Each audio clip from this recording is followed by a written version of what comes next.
તું હિન્દી બોલે છે કે ઇંગ્લિશ, કે પછી તું કશું બોલે જ છે કે નહીં? શું નામ છે આનું? ઈવી. ઈવી. તું તો બહુ ટેક ફ્રેન્ડલી છે.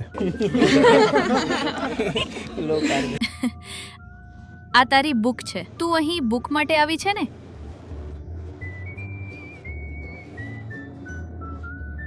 આભાર. થોડો સમય જવા દે, તું મોટી થઈ જઈશ. આચાર્યજી, બસ એક વાત કહેવી હતી કે આપની સાથે જોડાયા પહેલા આચાર્યજી હું એવી હતી કે હું આટલો બધો મેકઅપ કરીને નીકળતી, મારે એકદમ અપ ટુ ટોપ રહેવું હતું કે મારા લુક્સમાં ક્યાંય કોઈ કમી ના રહી જાય. અને આજે મારો એક દાંત તૂટેલો છે, પણ મને કોઈ ફરક નથી પડતો. હું શું પહેરું છું? જુઓ, આને કોઈ મેકઅપ નથી કર્યો, ઠીક છે. થોડા દિવસોમાં આના પહેલા દાંત આવે છે અને પછી તૂટી પણ જાય છે. તોય આ કેટલી સુંદર લાગે છે. આપણે પણ આના જેવા જ છીએ. આપણને પણ આની જેમ કોઈ મેકઅપ નથી જોઈતો. આપણા પણ દાંત તૂટી જાય તોય આપણે સમજી શકીશું. Thank you Acharyaji.